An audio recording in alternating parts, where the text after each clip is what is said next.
All right, what's up everybody? Welcome back to another YouTube video. This one is pretty dang cool. I've got my good friend Taylor on the channel today, and Taylor runs a marketing agency that works with Amazon sellers, and they do about $110,000 every month in monthly recurring revenue working with their clients.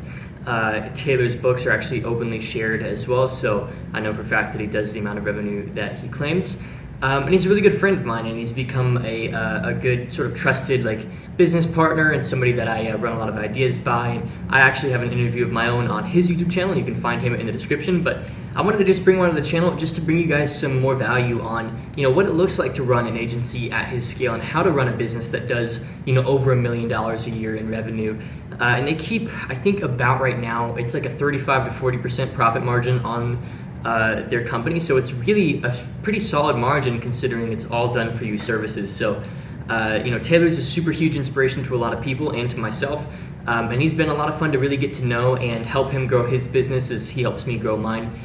So I just want to welcome to the channel Taylor. Look guys, I'll be honest with you, a lot of these interviews don't get watched all the way through. A lot of people skim around, they look for specific points, but honestly treat this like a paid training. Treat it like you've paid $1,000 to be here today, because really some of the stuff that he's going to share is worth at least that much. So have a pen and a notepad ready. Make sure you're taking notes and learning from this, because what Taylor shares today, if you just implement one or two of the things that he shares, could potentially change your entire agency forever. And that's just the reality of interviews like this, and you should expect a lot more soon onto the channel. So if you love what Taylor's sharing, you like what Taylor's sharing, and you like the insights that I'm bringing to the table, and you're enjoying the conversation, I recommend checking out Taylor's channel.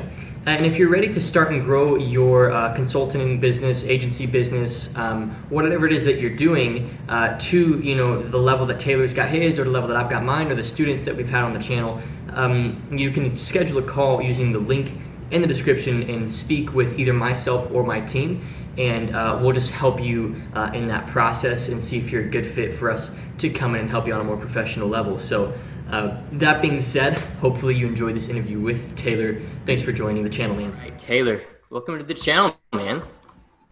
Thank you for having me. 100%, dude. It was a pleasure being on yours, and I figured I'd just return that. And not only that, but I just respect the way that you've structured things. I haven't recorded this separate intro yet, but I assume I'll say something like, how many clients you guys have, the team structure, the revenue monthly. So you guys have a really cool operation going. I just want to have a very just top to bottom conversation about what it's taken to get to the level that you are at, who you've learned under, some of the core mistakes and lessons you've made along the way, and just get as deep as we can in the 45 minutes that you've got. So yeah, it's a pleasure having you. It's great to have you on board. I'll kind of just start off by asking if you could just tell your story a little bit just from the start, because I doubt that I'll do it justice in my own intro. Okay. Well, Benterud started out of the bedroom that I was raised in. I was about 19 or 18, I think. This is late 2016. And it started because I just always had this burning desire to start a business and be an entrepreneur and make a lot of money. I mean, at that time I was very ego driven. And it was all about financial freedom and money and getting out. Bought the Sam Ovens Consulting Accelerator, absolutely amazing. Showed me how to pick a niche, get a service in place, and ended up into the Amazon advertising niche. And that agency took off. I mean, I think we hit about 25, 30,000 a month within 9 to 12 months. And I was no idea, no experience. And now it's evolved to what it is today, 4 years later, I guess you could say. That's super cool. So what are some of the key things that happened between then and now? 4 years is a big jump. So what are the big intersections? I think the biggest jump was a sense of purpose. I think it took me about 2 years of relentless pursuit of the material, in the sense that I was very driven by accumulating wealth and buying luxury clothes and wanting to move into an epic penthouse and all this stuff. And I was very young and ego driven. And then that all kind of shifted about 2.5 years in, to where it was much more of a inner, I guess you could say, spiritual, driven by just helping people. It really shifted, this is pointless. I just want to really help people. How can I do that? And that's where the kind of switch flicked. And it was okay, if we build a company that is really trying to operate out of the highest and best interest of all the team members and not just for the founder so he can live a more lavish lifestyle, that's where we'll be able to build something epic. And that's where I became obsessed about the game of like building the most people-centric company. And I think we're so far away, but yeah, that was a big shift. Yeah.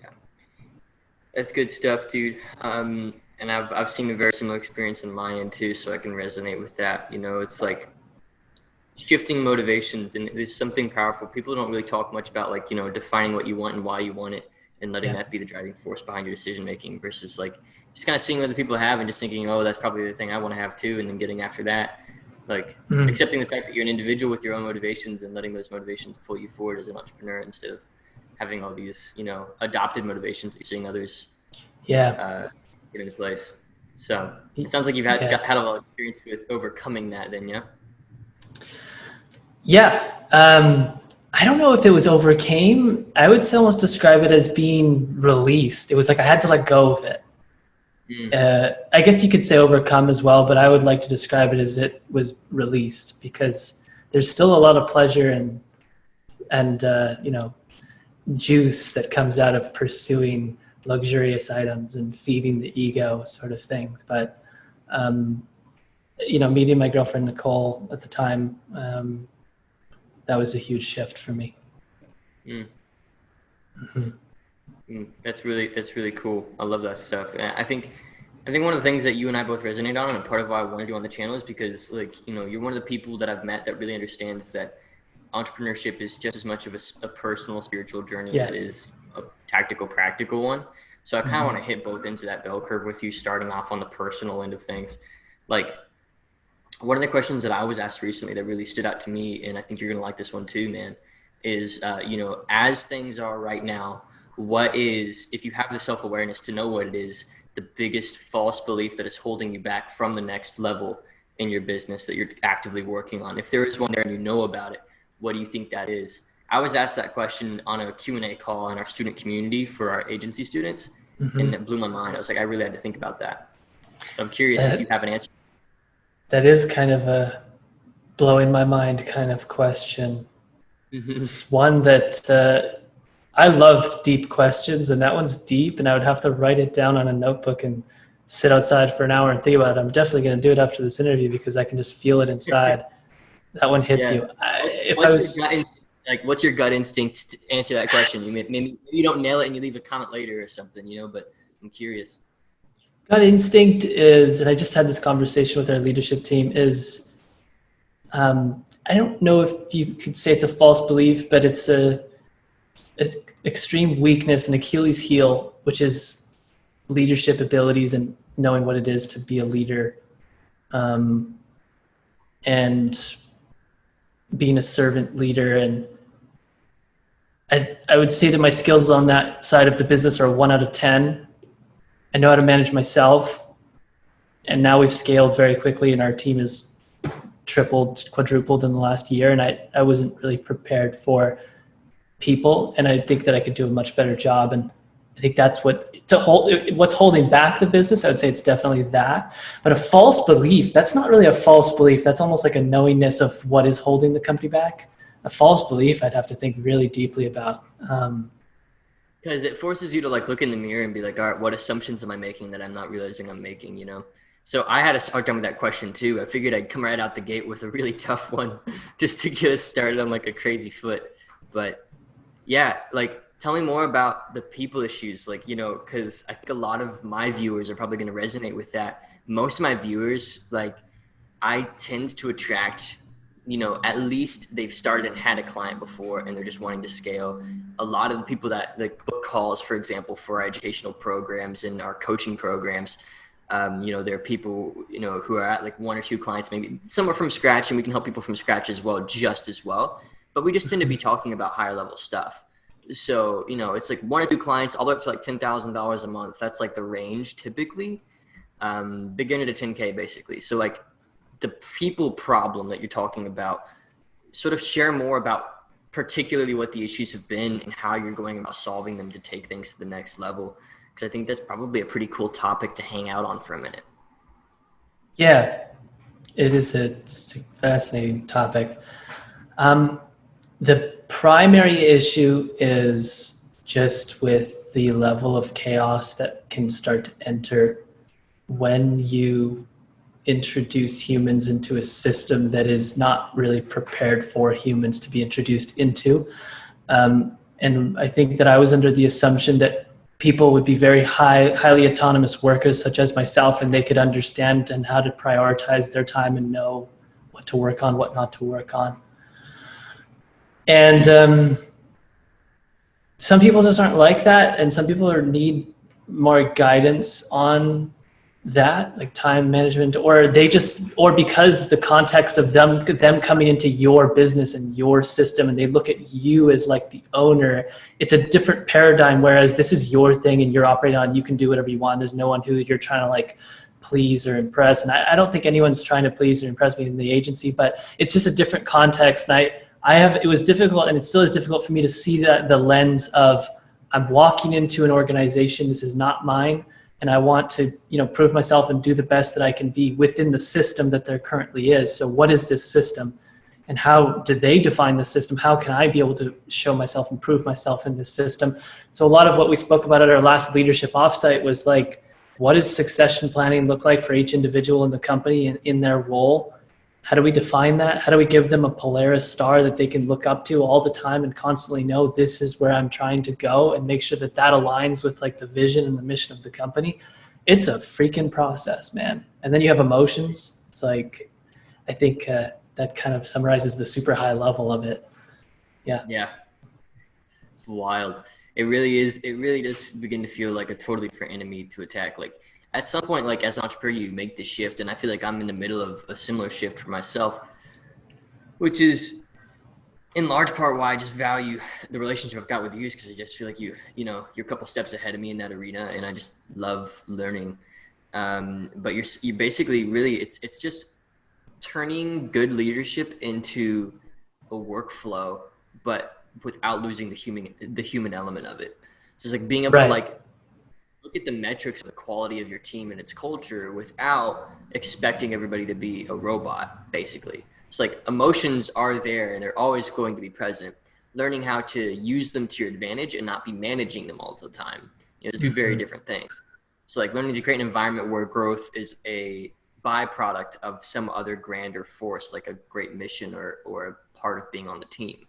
Would that be a good way of kind of summarizing, in my own words, a way of what you're saying there? Yeah, balancing autonomy and standardization without killing culture, because it's too standardized. There's not enough autonomy. How do you balance that and maintain a great culture? Yes, that's exactly what it is. Cool. That's super dope. And how many people are on your team again? I think you said it was something like more than 10 at this point, right? 14, I think it is now. 14 or 15, 6 or 7 are onshore, and 7 or 8 are offshore, I think it is. Yeah, onshore meaning they're in the United States, in the UK, New Zealand, Canada. They're it's a standard salary that's above $50,000 a year, or $48,000 to $50,000 a year, above that range. And then offshore meaning like Philippines, India, $1 to $3 per hour, very different. Got it. Cool. And tell me then, I think one of the things that I was asked recently as well, sort of similar to the question of like, what are the false beliefs you have, is like right now, what are your biggest like bottlenecks? And I know that revenue isn't the only metric for you, and it's not for me either. But let's just answer it however you want, really, in whatever context of how you optimize, whether it's revenue or some other metric. What's the biggest bottleneck for you right now, or the biggest multiple bottlenecks, and what are you doing to work on them? Because I think it's really valuable to hear for someone at the beginner level, to hear like somebody who's gotten an agency pulling nearly 7 figures, or from pretty much 7 figures yearly in terms of revenue with a pretty decent margin. What are the bottlenecks right now, and what are you doing about them? I think it's a pretty cool perspective to hear from your brain. Well, bottlenecks is one of my favorite conversations. The way I see it is there's three major ones. You have marketing, sales, and then operations. Operations encompasses, systems, processes, people, and culture. So operations is a lot, but the biggest bottleneck is in operations. It is in kind of what we were talking about earlier, balancing autonomy with standardization, and making sure that your people come into a system where it's clear that they can kind of see how they can excel and how they can align their actions with the vision and mission of the company.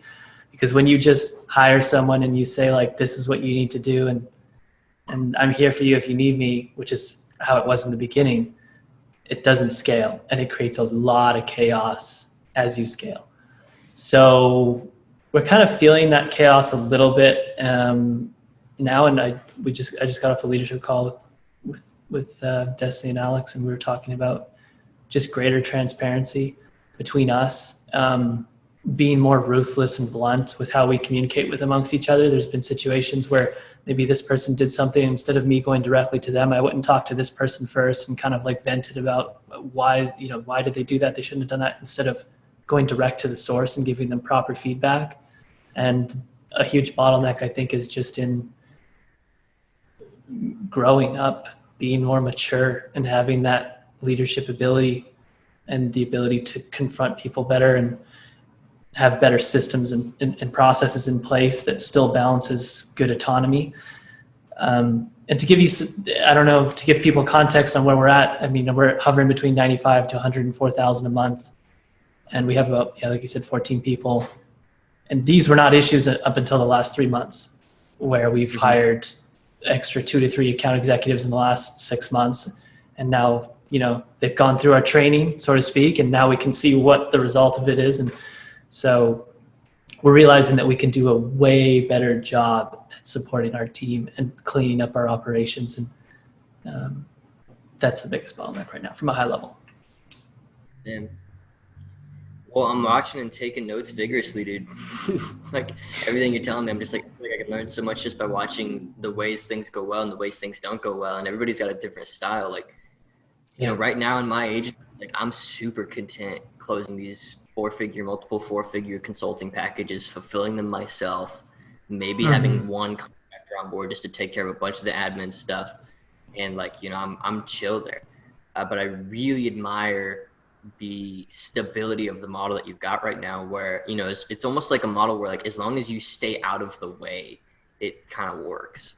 And that's a really cool idea. Instead of it being you have to be on all the time and putting in, it's more like you just have to manage yourself and give yourself the right amount of distance and the right mindset and the right emotional viewpoint of the business for it to sustain and continue to perform the way it's performing now, unless some big market change happens, which is really admirable. And I think that's a really cool place to have positioned your company. But dude, let me ask some other stuff. So, tell me a bit more kind of about like your lifestyle setup. I really love how you said you moved to Panama and like how you set up your life and you're a great, case study of something that we teach a lot in our programs and something that I talk about on my YouTube channel, which is like work-life integration, not work-life balance. Right. So tell me a bit about how you've structured things like in such a way where it's like it's not constant effort for you to work. Like, you enjoy it and you're living in a city that you love with your girlfriend that you love, and it's like you've built this environment.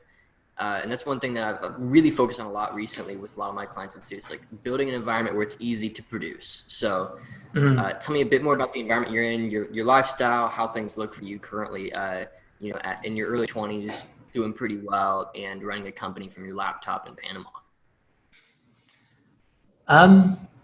Lifestyle is very much, I kind of adopted Sam Evans' model when I was in his mastermind. I liked his model. It's Monday through Saturday, 9 a.m. to 9 p.m. Wake up around 7:30 a.m. Meditate, eat breakfast, spiritual inner work from 7:30 a.m. to 9, maybe work out as well, 3-4 times a week. And then, work 9 a.m. to 9 p.m. and then hang out with the girlfriend from 9 p.m. to 11 p.m., go to sleep before 11:30, wake up at 7:30, do the same thing. It's a very simple lifestyle. And then Sundays we take off. So me and Nicole will just chill. We'll just do whatever. I mean, we have no plans on that day. We'll just wake up. What do you want to do? Well, I don't know. Like, it's kind of a beautiful thing. And before that model, it was very chaotic. There was no days off. It was every day, 24/7. I obviously didn't have a girlfriend at that time. There's no way I could have. No one would have put up with that. So moving to Panama was a decision, I guess, also that happened at 20 years old, I think. 20 years old or 19. It was mainly for taxes and weather. Weather was huge. I mean, I don't know if anyone lives in Canada or has experienced how cold it is and how it's winter 9 months of the year, but it does something to your psyche. And when you don't see the sun that much and you can't go outside and it's like quarantine 9 months of the year, well, that's what it's like in Canada. So I left as soon as I could, and Panama's obviously the complete opposite. It's 30 degrees plus every day, most consistent weather ever. That was huge on the psyche, and the mindset really picked up just seeing the sun, having a really gorgeous view of the city. And taxes obviously is very beneficial for the growth of the agency when you don't have to pay 35%, 40%, 25%, wherever it is. So lifestyle is very simple, and it's peaceful that way, I must say. Like I said, I've been on the other spectrum of trying to buy Ferraris and longing to buy a private jet and a mansion and live in Beverly Hills. I mean, part of that probably stems from my first mentor being Ty Lopez for 6 months, but I like the simple lifestyle much more, to say the least. Yeah, I'm there with you. To up early, get into work, end the day, chill out. Yeah. Just keep it very simple. All right, do you follow any sort of like a routine daily? Like, what does your day-to-day look like right now? Like in terms of your work, let's do like routine. Oh, well, in terms of the work, like I said, the morning ritual happens 7:30 a.m. to 9. That's like getting into work. Super important. I can't work unless I meditate and, work out and do that stuff. But work is, we have standardized calls in the agency. That's routine. I mean, every Monday we have an all hands meeting with the team onshore where we just talk about issues. We try to address them. We have weekly game day, which is really fun. We just got off game day like 2 hours ago with the whole team. We play a game for an hour. Usually we'll play like Scribble.io or something. We haven't yet opened up Steam. There's some debate going on in the company about Steam. I know you like gaming, and I get addicted, so I'm trying to stay away from Steam, but they want to play Among Us, and I'm like, oh man, I don't know. Dude, that'd be good to play the company, man. Some Among Us championships. That'd be awesome. Yeah. I would suggest Minecraft World together. That way it's not pitting people against each other, but you're working together on something. That'd be cool. Yeah. I think I invited you to my Sunday Minecraft session. You did? You did? I'm still like, I don't know if I download Steam, man, I might get lost for a few months of my life. It's happened before. It's so funny, man. It's another one of the things we have in common is a history of gaming. I grew up playing video games so much, dude. Call of Duty, Team Fortress, CSGO, all these sort of first-person shooters and stuff. It's a weird theme, man, because like I think people like us, like we have a very systematic brain, because like we're kind of like computer nerds, and it's like we can look at our businesses like this like project instead of like a bunch of variables that are hard to pin down and a bunch of moving pieces that don't quite fit. It's like this, like we can visualize the whole thing. It can be like this mind map, and we can just see it. And there's some weird, in my opinion, there's some weird common like force that gets you into like computer gaming. That gets you into business. It's just like this project, and you can just see slow progress, Yeah. Yeah. It's a very similar like force. I don't know. Just kind of a thought I've been having, but Among Us would be pretty fun. Yeah. Well, aside from the weekly team calls and Among Us, I mean, work routine is building constantly. The calendar's pretty blocked off. Not many people can book calls. Right now, I'm transitioning from spending 95% of my time on Better AMS, the agency, to probably splitting 50-50, 3 days a week on Better AMS and 3 days a week on building agency Enlightened, which is, I just started that this week. So we'll see how that goes. I don't like splitting things 50-50. I'd rather be 80-20, but I can't go 80-20 on the program right now. So that's pretty much the routine in the work. That's cool. And my advice to you on that is just like systemize things as much. Like, obviously I don't have 14 people on my team, so I've got a bit less of like an emotional workload in terms of just people. But like Mm-hmm. when it comes to like, keeping things running, it's just turn everything into a workflow and try and disassociate as much as possible. Mm-hmm. And then just focus on like high leverage activities. Like the way my Mm-hmm. business is structured, like the more programs I sell, the easier it is to get clients, and the more clients I get, the easier it is to sell programs. So it's like Mm-hmm. it just kind of stuff. And so like figuring out how you can build these bridges across projects so that no work over here pulls away from over here. You just got to figure out how you can connect the two in terms of your messaging and your marketing and stuff. And then things get pretty easy, honestly. Like it's honestly easier to run both than it was to just run one. Really, I'm excited. You said what's your question? You said I'm excited, or I'm excited. Yeah, I'm excited to kind of see how it goes, and maybe I'll give you some yeah, feedback if I'm struggling. yeah. I know, dude. Happy to help. Um, so my question for you then, in terms of your agency in particular, like right now, you guys, from what I know, get most of your clients just purely from referral, right? Like it's like you just hang out in some forums and you're getting a lot of referral work, or am I wrong on that?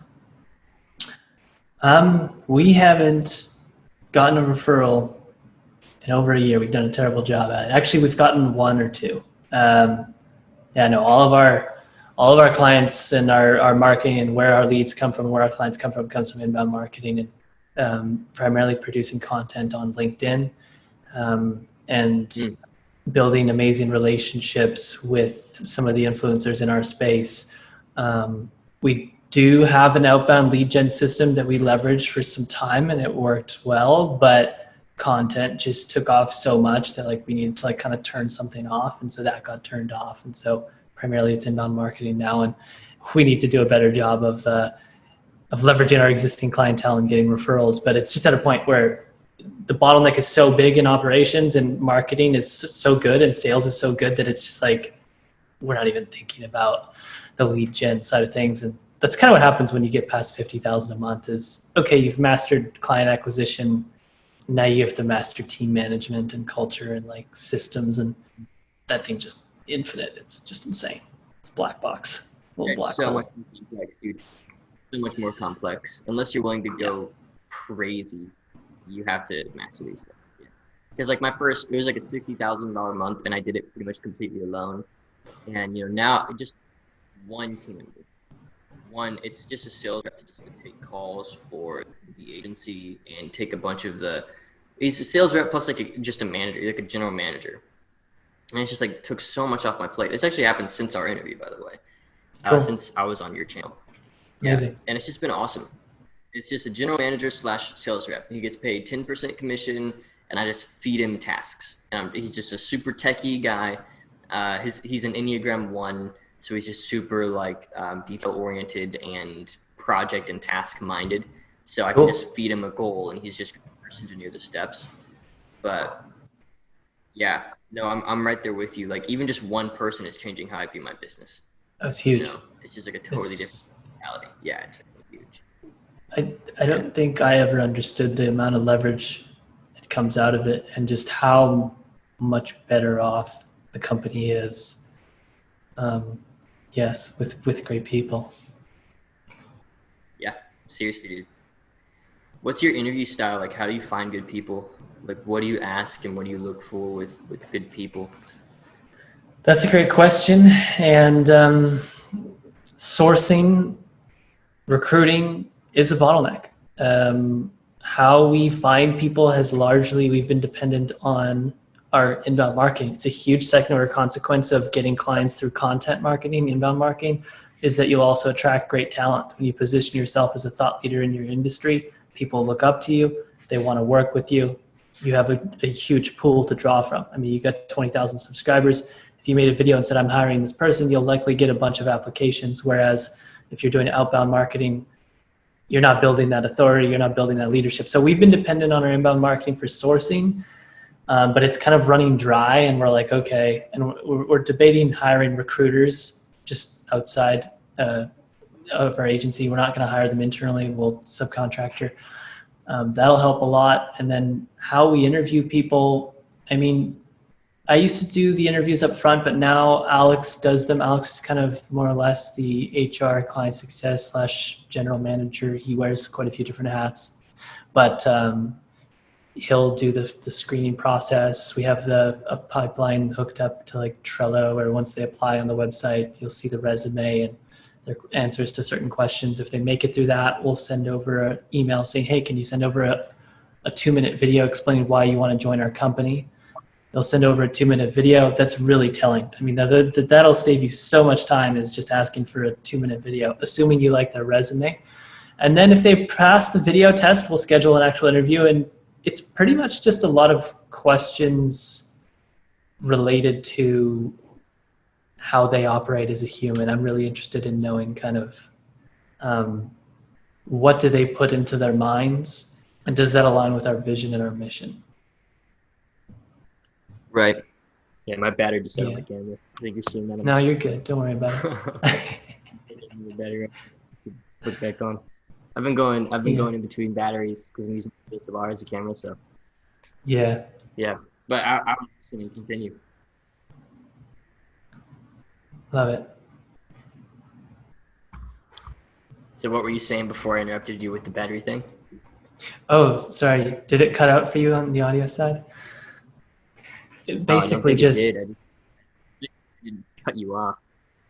No, you're good. Basically just that in that hiring process, we'll send over that 2-minute, we'll ask for that 2-minute video. That'll be really great. And then the interview is very simple. I mean, it's 30 minutes long, and we're asking questions, or at least I'm asking questions about kind of how this person operates. I mean, what goes into their minds? Do they read books? Do they, work on themselves personally? Are they very driven by the material, or are they driven by just, self-actualization and becoming the best version of themselves that they can possibly be?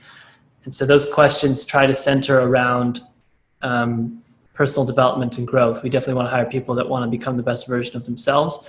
Those are more so my questions. We, of course, have a second person and we have 3 interviews, but other people will interview and ask them questions about their expertise in Amazon advertising. I don't touch on that aspect of things. I more so just touch on the vision and the mission to make sure that they're a culture fit. That's solid. So you're just like, all right, what do you read? Who do you listen to? Like, what's basically, outputs are inputs. So you're just like asking what their inputs are. Yeah, questions that all stem from what goes in. What do you do what's your ideal vacation? I've had some people tell me they want to go to an all-inclusive resort in Mexico. And I mean, that just signals that they want to get lit and drink and probably do other things.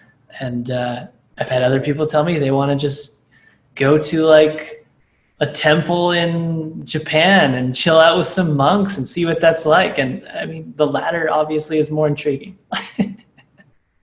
So weird questions, I guess, that tell me who they are as a person and what they're. Yeah. Yeah, like one of the questions I asked, like the rep I just brought on board, I asked him like, so like, a lot of the guys I ended up interviewing were just like young men, So I was like, all right, what do you look for in a spouse? And I just wanted to hear that because like it tells me so much about them. Like what do you look for in like a life partner? And, yeah, it was good because it's like that's like an ultimate thing. And it was like he was looking for things that I really admire as somebody looking for. And I could train for sales. Sales rep's a very like replaceable gig at the end of the day. So I'm just looking for somebody that I just vibe with massively, so I can just be excited about training, bringing them on. Yeah. What's like the best hire you've made? Like what's like the hire that if you could do it again and create that level of productivity again and that level of growth again, you would go and do it? Like what's the hire that excited you the most when it happened? The second hire. And I only say this because it's kind of unfair to say that I'm equally excited about everyone we've hired, but the results that have come from this hire have shown to be drastically more than others. And it's partly because she's had the most time in the company. She's had 2 years, whereas everyone else is like 1 year, 6 months, 3 months. So kind of unfair, but no, I hired, her name's Destiny. She's now my business partner, and she has equity in the agency because when I brought her on, I mean, we were doing $25,000, $30,000 a month. And there was a point where I thought I didn't want to scale the agency. And I was like, pretty much like, F this, I'm just going to leave this thing. And told her, hey, I'm out. I'm going to let you run the agency. I can help you with sales. And, here's some resources that you should go through. I recommended some books. And the agency naturally started to decline in the beginning because new clients weren't rolling in the first 6 months. It went down to about 12 to 15,000. And then, man, she just scaled it back up to 35,000. And I was like, wow, look at that. I didn't expect that at all. And that's when I was like, okay, this is insane, because I've been doing nothing for 6 months and this thing just grew. And so, yeah, she was probably the primary reason. She's the primary person that's closed 85% of the deals that have taken us back up to 100,000 a month. Yeah. That's awesome. It's just kind of like a general manager role, and she kind of with a specialization in sales.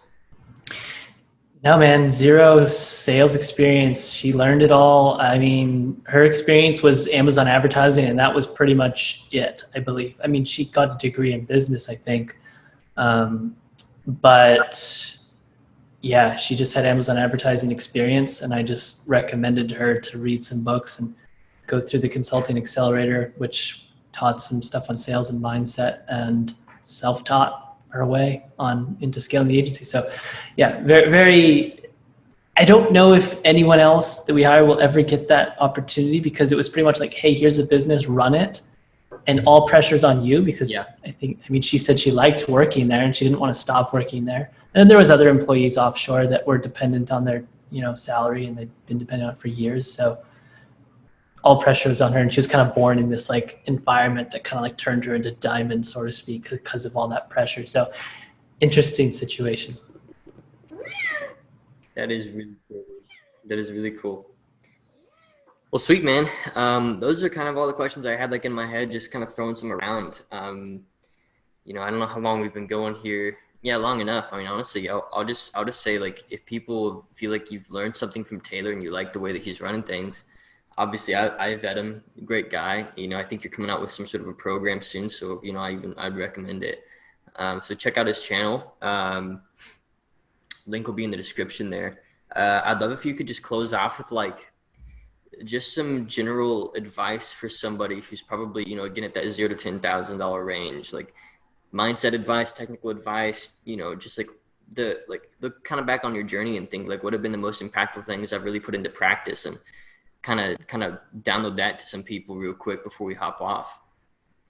Yeah, getting started advice is, well, one, get into an environment where you have zero expenses. And for me, that was my parents' place, so I could take astronomical amounts of risk and not have to worry about anything. I didn't have a girlfriend. I didn't have any rent. I didn't have to pay for food. So I could just go all in and take all my resources and funnel it into this thing that I'm trying to build. That's helpful because you have nothing to worry about if you can get yourself into that environment. Number two is probably just, if you can somehow read some books that will help you with inner self-reflection and being motivated to become the best version of self and not being motivated to acquire material. If you can get that down early, which it's a difficult thing to do when you're young and you haven't really gotten to a level of 10K a month and you're thinking, oh my God, this comes with so many amazing things. But if you can just be more motivated by the force of becoming the best version of self and not a penthouse and a Ferrari, that will also prevent many burnouts and prevent many feelings of close to depression and sadness, I guess you could say. So that mindset shift will be huge. Practically speaking, the books that really helped me were Power versus Force by Dr. David R. Hawkins. That one was huge. Ego is the Enemy by Ryan Holiday is pretty good. Those two were pretty big for me. There's some other ones, but mindset wise and releasing material possessions, those ones were huge. Aside from that, go ahead. Oh, sorry. Do you ever read Psycho-Cybernetics? It's one of my Yeah, favorites. that one's amazing too. And I think for more logical, analytical people, that one will be huge. Power versus Mm. Force is very similar to that, except that one is an easier read. Psycho-Cybernetics is a beautiful start. I'd probably start with that before Power versus Force for anyone who's listening if you haven't read that book, because that one's amazing. Yeah, dude, I think Power versus Force is one of the actually I should revisit that book. I picked it up like 6 months into my kind of like journey, and it was Yeah. just like whoosh. Like I was like, So what on earth is much. I was defining every second word. It was hard. yeah, it was really rough. So I should probably go back. Um, that's probably pretty good. So there's some good books for people to read, some good input. I appreciate your time, Taylor. It's always a pleasure. Hopefully I can see you sometime soon on our Minecraft realm. Otherwise, we'll stay connected. That'll be beautiful. um, Hey, I really appreciate you having me on and everything. It yeah, was gorgeous. The first question was a real hitter. I got to say, I'm going to reflect on that one later. yeah, dude. Just run it by me, man. I figured I'd wait to spring that one on you until we had the interview. But it's one I've been going over constantly. I'm like, what's the false belief? Like, what's there that I don't realize is there? Because like, I love the idea that we're all hypnotized to believe a certain way of thinking, and like, Yes. we're always thinking like, oh, hypnotists hypnotize people because they're hypnotized, because they're pretending to be a cow or something. Like, no, we have a certain way of thinking because we've just adopted it, and it's just the way we think. And Mm-hmm. but we don't even realize it's all smoke and mirrors, and that the things that we believe just because we believe them, and there's never been a moment of questioning in that. And so figuring out what beliefs you have that aren't serving you and the ones that have served you the most, and figuring out how to cull the unnecessary ones and work on the ones that are helping you. Mm-hmm. That's the biggest thing for me right now. So yeah, dude, it's been a pleasure having you on. Let's do it again, round two, about 6 months from now, see where we're at. How about that? Vice versa. Much love. Thank you so much, brother.